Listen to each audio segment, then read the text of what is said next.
How many times have you told yourself that if only you had the right talent, the right moment, the right break, your life would change? This is the lie the masses live by. Because the truth is harsher and simpler. Success is not granted by chance, it is commanded by law. Most people never see it. They drift, they wait, they hope, convincing themselves that tomorrow luck will finally arrive. But wealth does not bend for hope, it bends for command. And once you learn the principles that turn thought into power, you will see what the fortunate few have always known. The world outside you is only a reflection of the world within you. Look around you. Two men may start in the same place with the same education, the same resources, even the same opportunities. One rises, the other falls. The crowd explains it with the usual excuses. He was lucky, he had connections, he had timing on his side. But history shows a different truth. Those who rise, rise because they obey laws of the mind that the masses ignore. Andrew Carnegie knew this law. So did Edison, Rockefeller, Schwab, and Ford. Napoleon Hill spent more than 20 years uncovering it, interviewing the giants of his age, tracing their steps, listening to their patterns. And in the end, he discovered that their success was not a matter of accident. It was deliberate. It was structured. It was inevitable, once certain conditions in the mind were met. And here is the secret they lived by. Before wealth appears in the outer world, it must first be created in the inner world. Every fortune begins with thought, shaped by desire, fueled by faith, reinforced through repetition, and carried deep into the subconscious until it becomes law. Then and only then do circumstances, people, and opportunities align. This is why the drifter remains poor even when chance knocks at his door. He has no inner structure, no definite aim, no belief strong enough to hold against the winds of doubt. He waits for the outer world to save him while his inner world remains empty. But the builder, the uncommon man, writes the script within first. He decides what he will become, and then the outer world obeys. Carnegie said it plainly. Any idea that is held in the mind, emphasized, feared, or revered, begins at once to clothe itself in the most convenient and appropriate physical form available. He was not describing luck. He was describing law. This is the law that explains why some men, starting from nothing, become legends, while others, with every advantage, remain ordinary. It is the law that explains why one man sees only swampland, while another sees Disneyland. Why one man surrenders to failure, while another uses it as fuel. Why most drift, while the few rise. By the end of this lesson, you will understand how to work with this law instead of against it. You will see how desire, faith, imagination, autosuggestion, and the subconscious mind weave together into a force so powerful it cannot be denied. And you will understand why decision and persistence are the gatekeepers of every dream worth pursuing. Because wealth does not respond to casual hope. It does not respond to vague wishes. It responds to command. And when you learn how to command it, you will see what every empire builder has seen. The mind is not a servant of circumstance. It is the master of circumstance. Chapter 1. Desire, the spark that starts it all. Every great achievement begins with desire. Not a casual wish, not a polite hope, but a burning obsession so strong it consumes your every thought and leaves you restless until it is made real. Napoleon Hill called desire the starting point of all achievement, because without it, nothing moves. A man without desire drifts. A man with weak desire stops at the first obstacle. But a man with burning desire bends the universe to his will. Think of Henry Ford. Long before a single car rolled off his assembly line, he carried within him a desire so fierce it refused to die. While the world laughed at the idea of an affordable car for the masses, he saw it so clearly that failure became irrelevant. His desire was so definite, so consuming, that every setback was simply another step toward fulfillment. Desire is not a fleeting feeling. It is an obsession that crystallizes into a plan. And once it takes root in your subconscious mind, it forces your behavior to align with it. You may delay, you may stumble, but the fire will not let you quit. Consider Steve Jobs. In 1985, he was forced out of Apple, the very company he founded. Humiliated, dismissed, abandoned by the empire he helped build. For most men, that would have been the end of the story. But Jobs' desire was never about one company. His desire was to put a dent in the universe, and that desire pulled him forward. He founded Next. He transformed Pixar, and when he returned to Apple a decade later, his vision revolutionized not only technology, but the way billions of people live and think today. That is the law of desire in motion. Andrew Carnegie once said, "A definite desire backed by a definite plan will never fail to produce riches." He understood what most ignore. Vague wanting produces vague results. Specific desire produces specific outcomes. Here lies the key. Desire must be definite, not "I want wealth." Wealth is noise. Desire becomes power only when it is crystal clear. Write it, speak it, see it, because desire without form remains only a dream. Hill taught that true desire must be definite, shaped into words that give it weight, measured with numbers that make it real, and bound to a purpose that makes it worth pursuing. Ask yourself not vaguely, but with precision, how much do you want? For what purpose? By when? And what will you give in return? For it is only when desire is defined that it begins to command the subconscious mind. And here lies the law. Once the subconscious accepts a command, it does not argue, it does not hesitate, it does not forget. It works silently, day and night, reshaping thought, reorganizing perception, aligning behavior, until the outer world bends to match the inner pattern. This is why vague wishes die quietly, while definite desires take on a life of their own. So tonight, do not leave your desire in the realm of fantasy. Write it clearly, make it precise, give it a deadline, and breathe into it the energy of conviction. Each morning and night, return to it, not as a timid wish or a passing thought, but as an unshakable command. Speak it aloud until the sound of your own voice carries the weight of certainty. And when doubt whispers, as it surely will, silence it with this truth: my desire is definite, my desire is law. Chapter 2. Faith, the power that makes desire real. Desire may give you the spark, but without faith, the fire dies. Faith is the bridge between imagination and reality, the force that transforms a picture in the mind into a structure in the world. It is not blind hope nor passive optimism, it is certainty, a state of conviction so strong that no failure can erase it and no setback can weaken it. Think of Thomas Edison. He failed over 10,000 times before the light bulb finally burned. To the world he looked stubborn, even foolish, but to Edison the outcome was inevitable. His faith in his vision was greater than his fear of failure, and so he kept moving forward until reality bent to his will. Or think of Abraham Lincoln, who endured defeat after defeat, crushing personal loss and a nation tearing itself apart, yet carried within him an unshakable belief that unity would prevail. That faith sustained him when reason alone would have surrendered. Faith is not something you are born with, it is something you build. And the way you build it is the same way you build muscle, through repetition. The subconscious mind does not debate or analyze, it accepts what it is given. If you continually feed it thoughts of doubt, it will create reasons to confirm your doubt. But if you consistently affirm belief, if you speak it, if you see it, if you live it, then the subconscious accepts belief as fact and reorganizes your reality accordingly. Most men fail not because they lack intelligence, talent, or opportunity, but because they lack faith. They quit too soon. They hesitate too long. They let the voice of doubt become louder than the voice of conviction. But the man who builds faith through daily practice acquires a power that is unstoppable. He repeats. He returns. He rises again, not because evidence supports him, but because certainty lives within him. And here lies the discipline. Each day you must feed your mind with the certainty of your vision. Speak your desire aloud in the morning before the noise of the world intrudes. Picture it vividly before you sleep, so your subconscious labors on it through the night. Write it, read it, return to it until the repetition engraves it deeper than any doubt. Do this and you will discover that faith is not fragile. It is a skill, a state of mind that grows stronger each time you practice it. And once faith is installed in the subconscious, doubt no longer has a home. So practice this today. Repeat your desire aloud, not timidly but with feeling, until you hear conviction in your own voice. See it in your mind until it feels as real as memory. Live it until the world has no choice but to agree. And when the moment of doubt arrives, as it always does, silence it with this reminder: faith is my certainty, faith is my strength. Chapter 3. Autosuggestion, programming the mind. If desire is the spark and faith the fuel, then autosuggestion is the tool by which both are engraved into the subconscious. It is the practice of feeding your mind a chosen thought, repeated with such consistency and such emotion that it eventually becomes your unquestioned reality.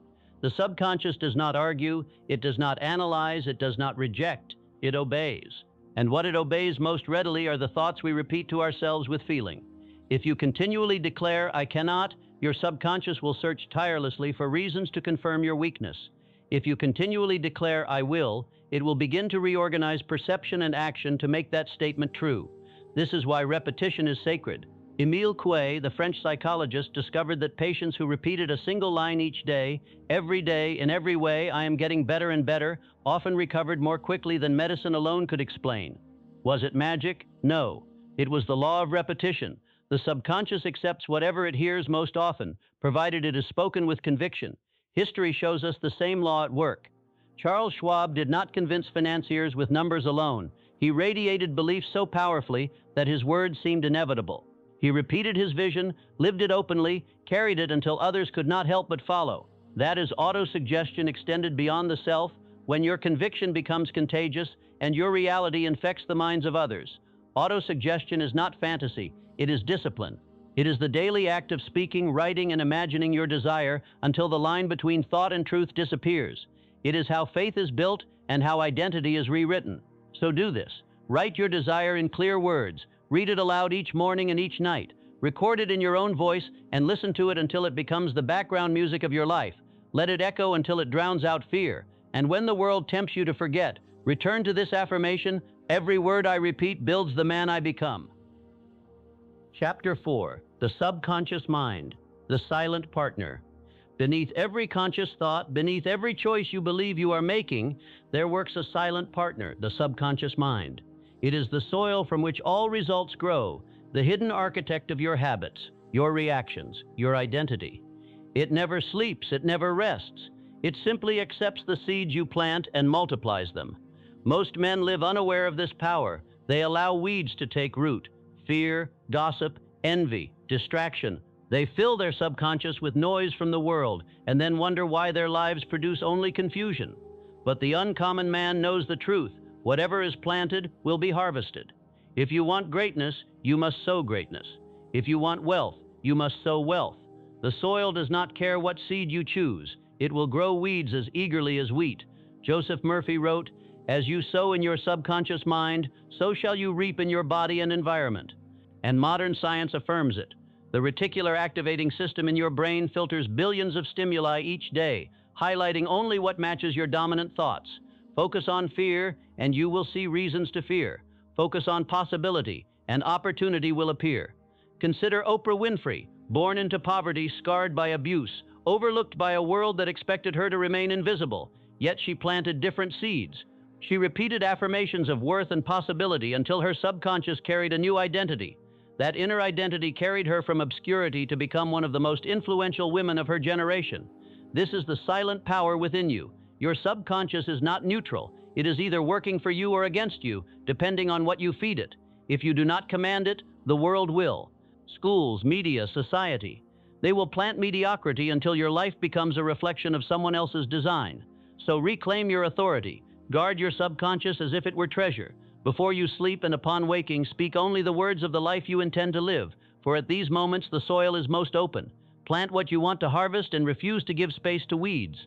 And hold this truth as your own: my deeper mind works for me, not against me. Chapter 5. Imagination, the workshop of the mind.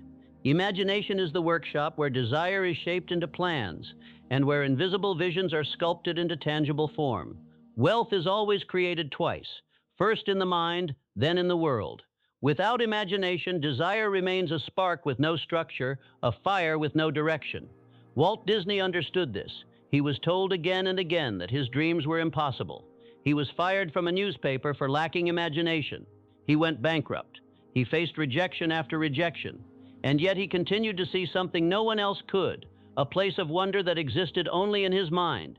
When he walked through a swamp in Florida where others saw mud and mosquitoes, he saw castles, parades, laughter, and magic.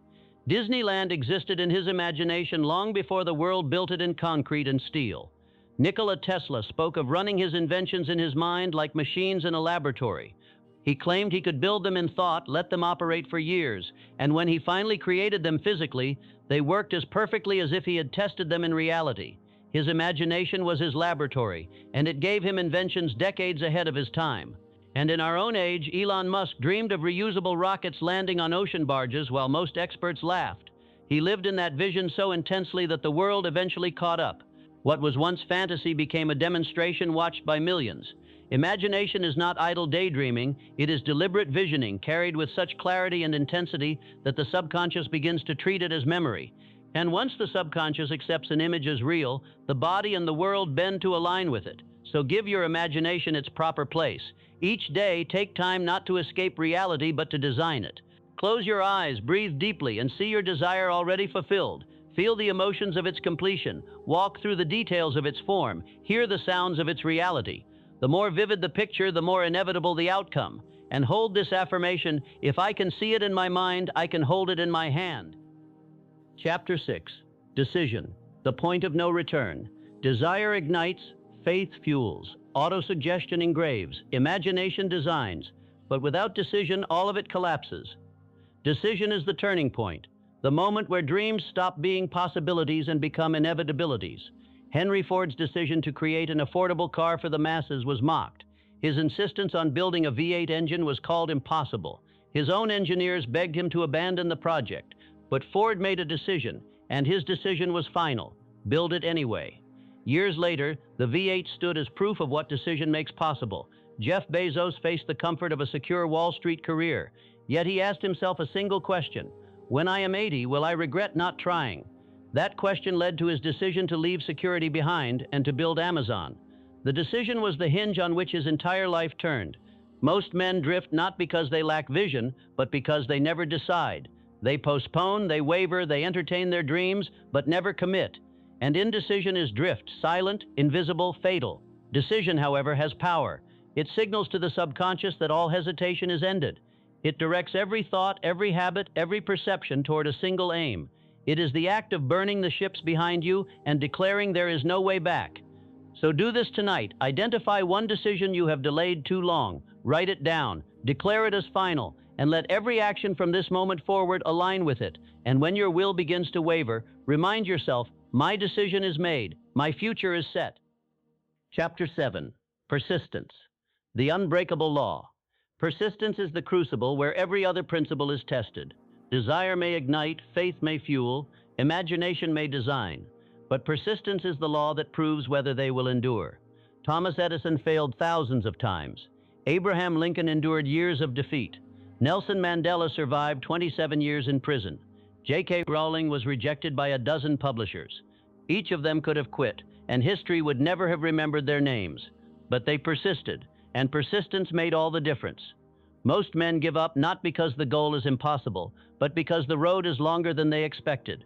They quit at the first storm, the first obstacle, the first silence after 100 tries. They convince themselves that failure is a sign to stop, when in truth it is a test demanding continuation. Persistence is not dramatic. It is not glamorous.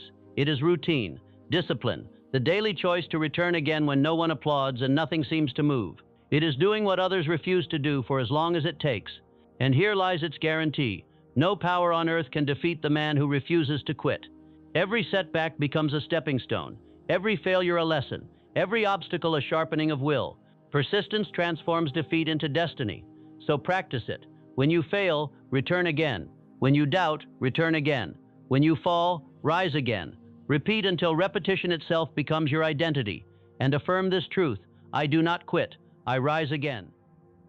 Together, these principles form a law as real as gravity, a law that has built empires and created fortunes, a law that has lifted ordinary men and women out of obscurity and into legend.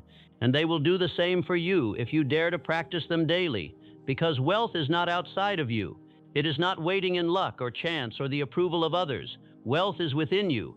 It waits for the command of the mind that dares to take control. The world you see around you is nothing but the mirror of the world you have cultivated within. Napoleon Hill captured it in words that outlive time.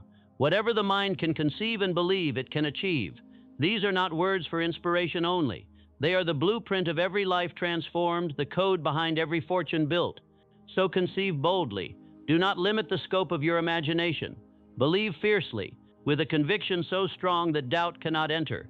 Act relentlessly, as if each step were already guaranteed by law. Persist until resistance itself breaks, and reality has no choice but to obey, and wealth will come. The greatest fortunes were not accidents. They were not strokes of luck. They were built on desire that refused to die, on faith that refused to bend, on imagination that refused to shrink, and on persistence that refused to quit. And the only difference between them and the countless millions who drifted unnoticed into history is that they applied the law. This is the dividing line between drifters and builders. The drifter waits for permission, for certainty, for proof. The drifter explains away success as fortune. The builder decides, believes, and persists until proof arrives. The builder understands it as law, and now that law is in your hands. So ask yourself, how long will you wait before you decide? How many more days will you surrender to drift before you claim the identity of a builder? Desire, faith, autosuggestion, subconscious imagination, decision, persistence. These are the laws. The principles are before you. The only question left is whether you will practice it, return to it, repeat it, and engrave it until it becomes part of who you are. Victory is always possible for the person who refuses to stop fighting. Subscribe now to silence doubt, to awaken the power of your imagination, and to step boldly into the life you were meant to build.